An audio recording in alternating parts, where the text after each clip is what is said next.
Welcome to the Deep Dive. Ready to explore something fascinating? We're going way back to the golden age of Islam to uncover the roots of something we rely on heavily today: clinical trials. It's amazing. Centuries before the Renaissance, Muslim scholars were already setting the stage for the scientific methods that are so fundamental to modern medicine. Okay, so we're talking control groups and animal studies over 1,000 years ago. Yeah. Like stuff we think of as super modern research techniques, but happening in the Islamic world. Exactly. These ideas are often linked to later periods in European history, but the truth is Muslim physicians and scientists were real trailblazers.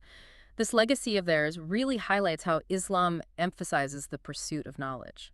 That's incredible. Let's get specific. We've got a ton of research showing this amazing history of Islamic science. Absolutely. One person who stands out is Rhazes, this brilliant physician who lived from 854 to 925 AD. He was the head honcho at hospitals in Baghdad and Ray. Imagine the number of patients he treated. Wow, yeah. Busy hospitals, Rhazes making his rounds. Yeah. What was so special about him? Here's the thing. Rhazes was incredibly meticulous about keeping records of his treatments. He got it. Detailed notes and observations. That's how you advance medicine. Makes sense.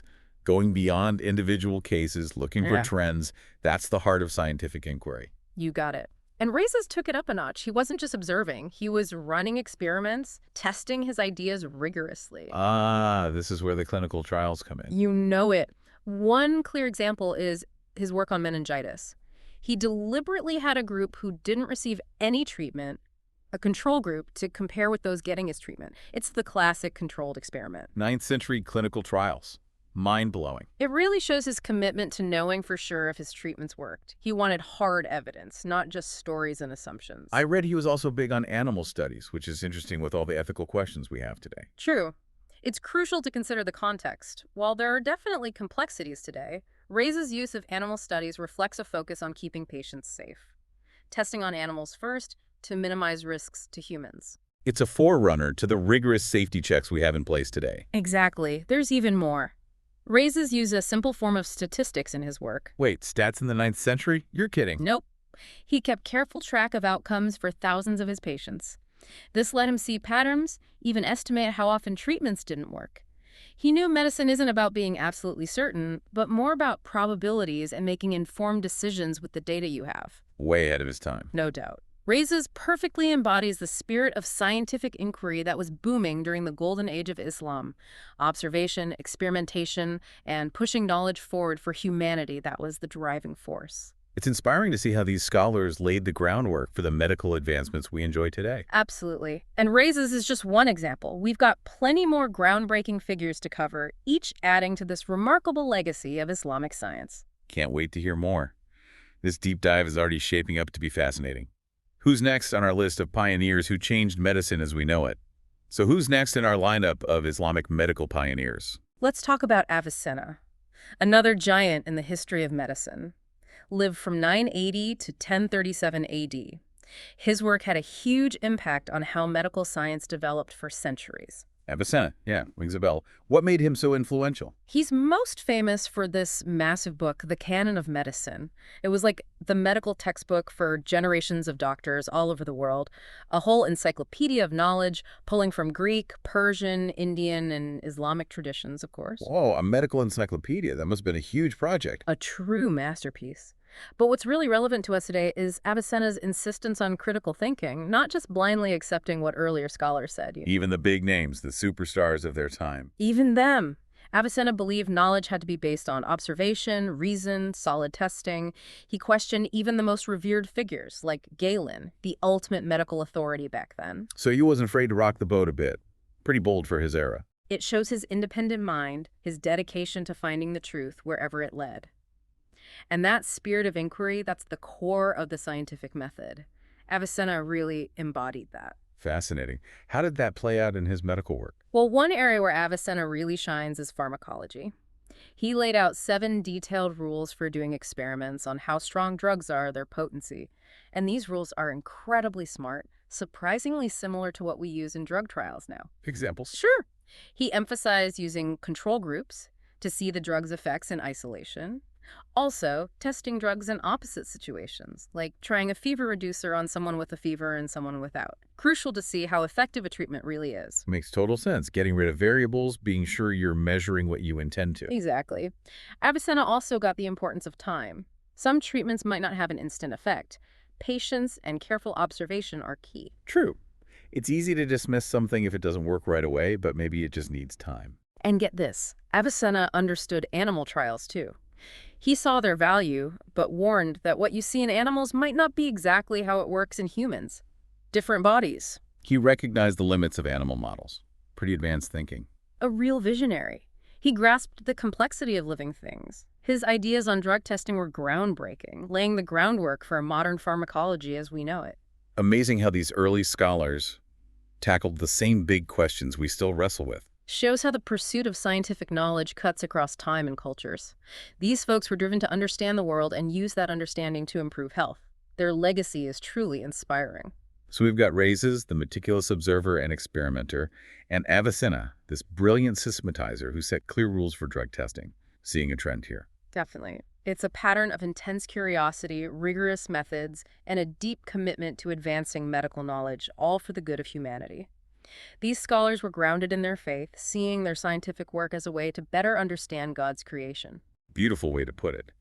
Their scientific pursuits came from a sense of awe and wonder at how intricate creation is. Exactly. Studying the natural world was a way to get closer to the Creator, to appreciate his endless knowledge. Not a conflict between science and religion, but a harmonious blend. Precisely.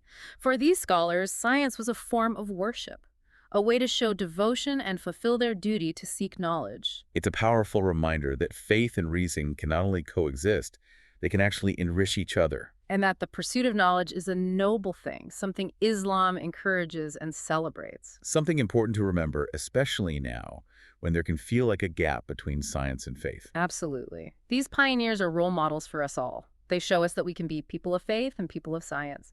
We can embrace both reason and revelation. And never stop questioning, exploring, seeking knowledge to benefit humankind. Well said. The legacy of these scholars continues to inspire. Their contributions to medicine and science are a testament to the intellectual richness of Islamic civilization and a reminder to embrace knowledge from all cultures.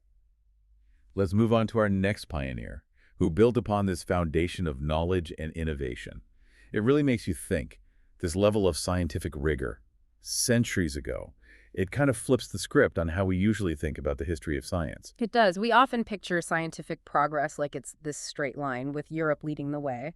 But it's way more complex, way more interconnected. These Muslim scholars were making huge breakthroughs when Europe was still in its early Middle Ages. Right. It reminds us that knowledge and innovation can come from anywhere. We should always be open to learning from different perspectives. Exactly. And their work wasn't just about medical advancements. It was about a deeper understanding of the world, a world they saw as evidence of God's wisdom and power. That's a beautiful way to frame it. Their scientific drive, it came from a sense of awe, a sense of wonder at the intricacies of creation. You got it. For them, studying nature was a way to get closer to the Creator, to appreciate his infinite knowledge. So it wasn't science versus religion, it was a harmonious blend of the two. Absolutely. Science was a form of worship, a way to demonstrate their devotion and fulfill that duty to seek knowledge. It's a powerful reminder that faith and reason can not only coexist, but they can actually enhance each other. And that pursuing knowledge is a noble endeavor, something that's encouraged and celebrated in Islam. I think it's so important to remember this legacy, especially today, when sometimes it feels like there's this divide between science and faith. I agree. These pioneers of Islamic science, they're role models for all of us.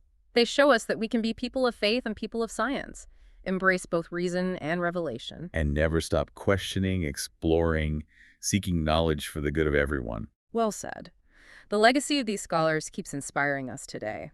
Their contributions to medicine and science, they really highlight the intellectual depth of Islamic civilization. And they remind us how important it is to welcome knowledge from all cultures and traditions. This has been an amazing journey. Thank you so much for sharing this with us. Learning about these pioneers of Islamic science, it's really eye-opening to see how their work shaped our world today. My pleasure. I hope this deep dive sparks some curiosity and maybe inspires you to explore the rich history of Islamic contributions to science. There's so much to discover. To everyone listening, if you're interested in learning more, there are tons of resources out there, online, in libraries. Take some time to dive in and explore the incredible work of these Islamic science pioneers. Until next time, keep exploring, keep asking those questions, and never stop seeking knowledge. What a great way to wrap things up. Thanks for joining us on The Deep Dive.